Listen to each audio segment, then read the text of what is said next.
Hello বন্ধুরা, good morning.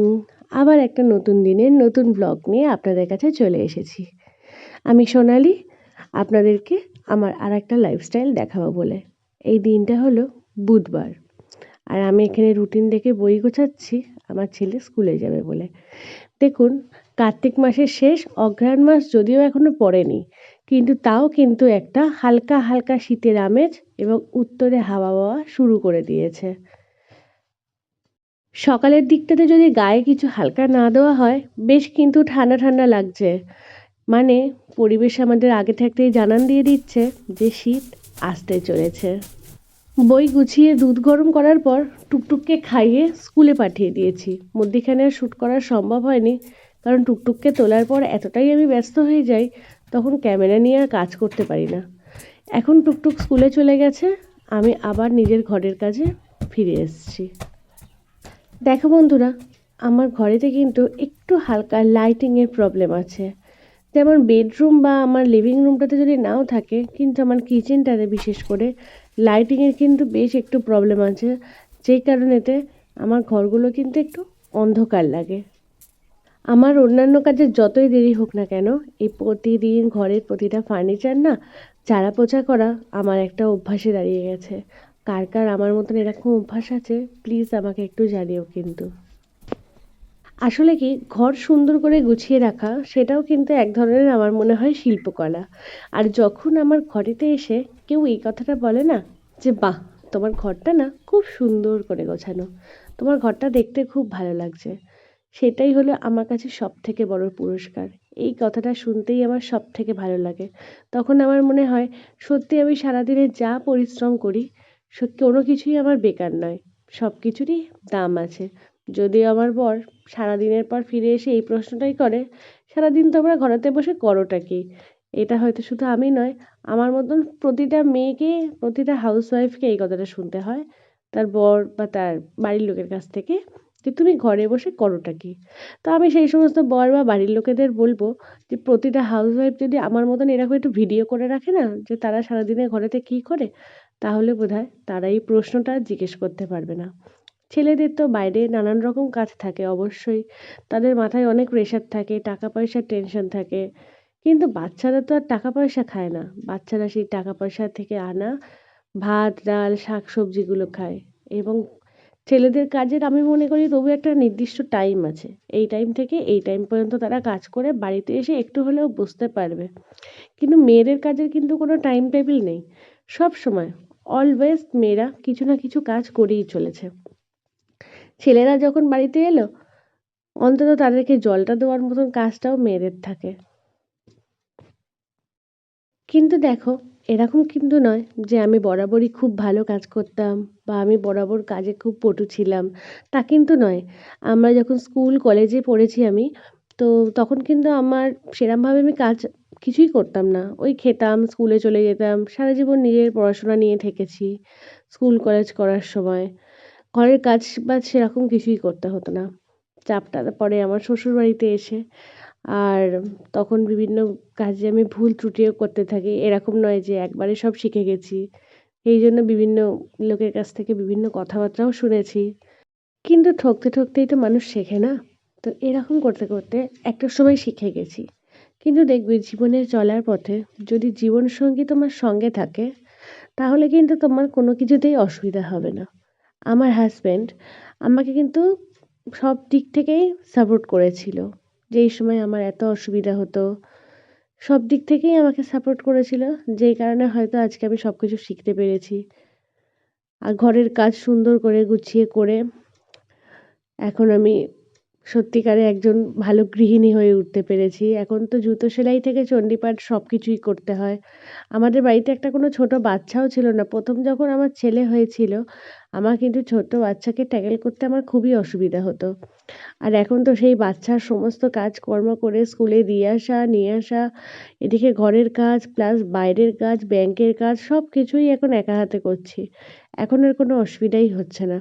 মেয়েরা যদি মনে করে, তারা চাইলে সব কিছু করতে পারে। কোনো কিছুই তাদের কোনো কিছুতে অসুবিধা হয় না। মেয়েদের মধ্যে এইরকম শক্তি ভগবান দিয়েছে। এই জন্যই বোধহয় মেয়েদের প্রতীক হিসাবে মা দুর্গার পুজো করি আমরা। উনি যেমন 10 হাতে অসুরকে বধ করেছেন, সত্যিই আমরা কিন্তু 10 দিকে 10 হাত দিয়ে 10 ভাবে আমরা কাজ করতে পারি।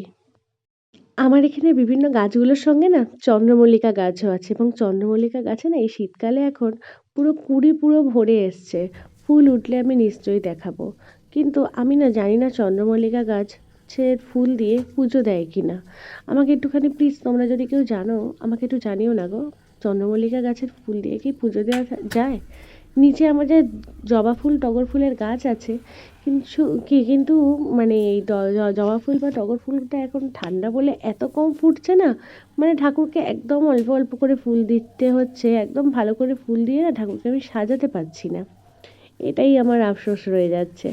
আর বাইরে থেকে গাঁদা ফুল কিনে আনা যায়, আর সেটাই হয়তো এবার আনতে হবে, কারণ এতই কম ফুল ফুটছে ওই রকমভাবে তো আর ঠাকুরকে নমো নমো করে পুজো দেওয়া যায় না। কিন্তু আমি না ভাবছি কি দুটো গাঁদা ফুলের চারা নিয়ে আসবো, এবং গাঁদা ফুলের চারা এনে দুটো গাঁদা ফুলের চারা আমি লাগাবো। তাহলে আমার ঘরের ফুল দিয়ে পুজো দেওয়া হবে। আসলে বাইরের ফুল দিয়ে আমি পুজো দিতে চাই না, কারণ কি যদি কোনো অপশান না থাকে তাহলে তো দিতে হবেই, কিন্তু বাইরের ফুল কোথায় কী ফেলছে না ফেলছে কীভাবে আনছে আসলে ঠিকঠাক আমি মানে বিশ্বাস করতে পারি না। আর ঘরের ফুল হলে কি আমি নিজে গাছ থেকে তুলে এনে তাজা ফুল ঠাকুরকে দিচ্ছি, দুটোর মধ্যে পার্থক্য তো একটু থাকবেই না। কিন্তু এখন ফুল যদি না হয় কিছু করার নেই, আমাকে তো বাইরের ফুল দিতেই হবে।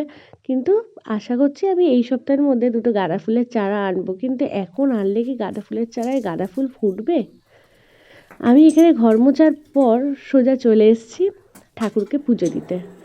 সত্যি কথা বলতে কি সারা দিনে যতই ব্যস্ততা থাকুক না কেন, যতই মাথায় টেনশন থাকুক না কেন, যতই যাই থাকুক না কেন, এই ঠাকুরের সামনে যখন বসি না তখন যেন সমস্ত চিন্তা সমস্ত টেনশন সব কিছু মুক্ত হয়ে যায়। সব থেকে আমার শান্তির জায়গা হলো এই ঠাকুরের সামনে। মনে হয় যেন সারাদিন এই জায়গাটা যদি বসে থাকতে হতো খুব ভালো হতো। ঠাকুরের সাথে নিজের মনের দুটো কথাও বলতে পারি, ভালো করে সুন্দর করে ফুল দিয়ে পুজোও করতে পারি। আর আগে যখন অনেক ফুল ফুটতো না আমি খুব সুন্দর করে ঠাকুরকে সাজাতাম, যদিও তখন আমি যেহেতু ভিডিও শুরু করিনি ওই জন্য তোমাদেরকে দেখাতে পারতাম না। কিন্তু এইবার যদি আবার গরমকালে ভিডিও করি তোমাদেরকে আমি কিন্তু অবশ্যই দেখাবো যে আমি কীভাবে ঠাকুরকে সাজাই। আর তোমরা যদি আমার ঠাকুর পুজোর আলাদা কোনো ভ্লগ দেখতে চাও অবশ্যই আমাকে জানিও, আলাদা করে একটা ভ্লগ দেখাবো তোমাদের।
সত্যি কথা বলতে কি ছেলেকে স্কুলে পাঠিয়ে না কাজগুলো যেন সেই টাইমের মধ্যে পুরো বাঁধা হয়ে যায়। যেদিন ছেলের ছুটি থাকে তবু একটু ধীরে সুস্থে যদিও বা কাজ করতে পারি, ছেলের স্কুল থাকলে তাড়াহুড়ো তাড়াহুড়ো করে কাজ করতে হয়, কারণ 1টা 10-এ ছেলের ছুটি, তার মধ্যে আমাকে ঘরের সমস্ত কাজ করে রান্না করে তারপর ছেলেকে আনতে যেতে হবে।